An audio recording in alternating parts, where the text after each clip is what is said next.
জলাশয় সংৰক্ষণৰ বাবে বহু বছৰ পূৰ্বে ভাৰতত আইন তৈয়াৰ কৰা হৈছিল আৰু অসমত বিশেষকৈ 2008 চনত গুৱাহাটী আৰু ইয়াৰ উপমহাদেশ অঞ্চলৰ ৱেটলেণ্ড প্ৰিজাৰ্ভেশ্যনৰ বাবে এখন আইন কৰা হৈছিল।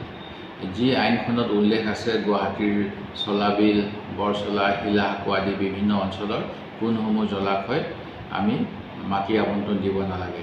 কিন্তু দুৰ্ভাগ্যক্ৰমে পূৰ্বৰ চৰকাৰৰ সময়ত যিখন চৰকাৰত বৰ্তমানৰ মুখ্যমন্ত্ৰী ডাঙৰীয়া মন্ত্ৰী আছিল, বহু আবণ্টন দিয়া হ'ল আৰু এই আবণ্টনসমূহৰ ক্ষেত্ৰত যিসকলক দিয়া হৈছিল তাৰ যিসমূহ অনুষ্ঠান আৰু প্ৰতিষ্ঠান সেইখিনিক চৰকাৰে কোনো ব্যৱস্থা লোৱা নাই, কিন্তু সাধাৰণ নাগৰিকসকলক এতিয়া উচ্ছেদ কৰি তেওঁলোকৰ জীৱনৰ প্ৰতি ভাবুকি আনি দিছে। আৰু এতিয়া নতুনকৈ কৈছে যে অসমৰ বাবে এখন নতুন জলাশয় আনিব, য'ত ব্যক্তিগত পুখুৰী থাকিলেও সেই পুখুৰী যদি কোনোবাই নিজৰ অসুবিধা অনুসৰি তাত পুখুৰী পুতি অন্য কাম কৰিব বিচাৰে, সেইখিনি কৰিবলৈ চৰকাৰৰ আগতীয়াকৈ বহুত পাৰ্মিশ্যন লাগিব বা চৰকাৰে এই ক্ষেত্ৰত বাধাও দিব পাৰে। এনে কৰি নাগৰিক অধিকাৰ খৰ্ব কৰিব বিচৰা হৈছে, যিটো দুৰ্ভাগ্যজনক।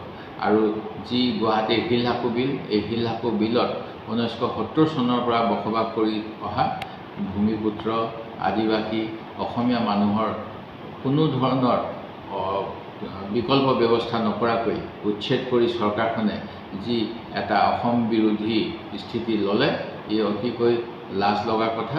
আৰু এতিয়াও চৰকাৰক আপিল কৰোঁ যে যিসকলে ইতিমধ্যে ভূমিহীন পৰিয়াল, যিসকলৰ কোনো ধৰণৰ ভাল সংস্থাপনৰ ব্যৱস্থা নাই, তেখেতসকলক অন্য স্থানত হ'লেও ভূমি দিয়াৰ ব্যৱস্থা কৰক।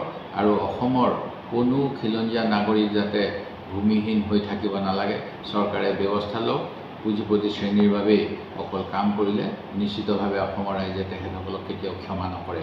আৰু আমি কংগ্ৰেছ দলে মুখ্যমন্ত্ৰী মহোদয়ে যেনে ধৰণেৰে যোৱা সময়ছোৱাত থলুৱা বিৰোধী, অসমৰ জনগণৰ স্বাৰ্থৰ বিৰোধী কাম কৰি আছে, ইয়াৰ প্ৰতিবাদ কৰিম। আৰু একমাত্ৰ ধনী শ্ৰেণীৰ বাবে চৰকাৰখনে যাতে কাম নকৰে, সেই অনুৰোধ পুনৰ আমি দাবী জনালোঁ।